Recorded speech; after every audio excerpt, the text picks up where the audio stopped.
আলহামদুলিল্লাহ নাহমাদুহু ওয়া নুসাল্লি আলা রাসূলিল কারীম। সমস্ত প্রশংসা আল্লাহ পাকের দরবারে, যে আল্লাহ পাক রব্বুল আলামিন আজকে পবিত্র আসরের নামাজ আদায় করার পরে আপনাদেরকে আমাকে পবিত্র ঘর মসজিদ আল্লাহ তাআলার হুকুম পালন করা হয়। দুনিয়ার বুকে দুইটি জায়গা, একটা ভালো জায়গা, একটা খারাপ জায়গা, একটা পবিত্র, একটা অপবিত্র, একটা পাক জায়গা, একটা নাপাক জায়গা। তাহলে ভালো জায়গা কোনটা? মসজিদ। এই মসজিদ কিন্তু পবিত্র জায়গা। আমরা আল্লাহ তাআলা পবিত্র হুকুম আদায় করার পরে পবিত্র জায়গায় বসছি, এই জন্য আল্লাহ তাআলা দরবারে শুকরিয়া জ্ঞাপন করি, আলহামদুলিল্লাহ। আর খারাপ জায়গা দুনিয়ার বুকে বাজার। এই বাজারের মধ্যে দেখবেন যত গল্প গুজব, ফিতনা, ফাসাদ, মানুষের এগুলো কিন্তু চগলখড়ি লেগে থাকে। তো আজকে আমি যে বিষয়টা আলোচনা করব, আমাদের দেশের মধ্যে এখন একটা রোগ ছড়াই গেছে, অর্থাৎ রাসেল ভাইপাস, একটা সাপ বাহির হয়েছে।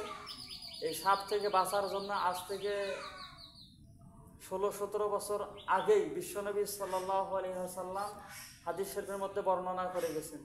তিরমিজি শরীফের 2604 নম্বর হাদিসে বলে গেছেন, যদি কোনো ব্যক্তি সকাল ও সন্ধ্যায় 3 বার করে এই দোয়া পাঠ করে, সাপ বা বিষধর কোনো কীটপতঙ্গ, জীবজন্তুর আক্রমণ থেকে আল্লাহ পাক তাকে হেফাজত করবে। সুবহানাল্লাহ।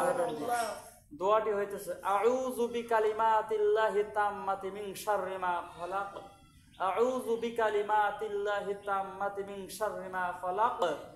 আমি দোয়াটা আবার পড়তেছি। দোয়াটা কি? আউযু বিল্লাহি বিকালিমাতিল্লাহি তাম্মাতি মিন শাররি মা খালাক। এই দোয়াটা আমরা সকাল সন্ধ্যায় পড়বো।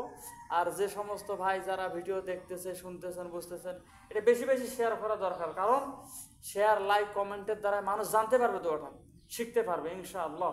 আমরা চেষ্টা করব যেন দোয়াটা আল্লাহ পাক জানা মানা বুঝা আমল করা তৌফিক দান করে। আজকের ভিডিওটি ভালো লাগলে আমাদের চ্যানেলটিকে সাবস্ক্রাইব করে পাশে থাকবেন ইনশাআল্লাহ।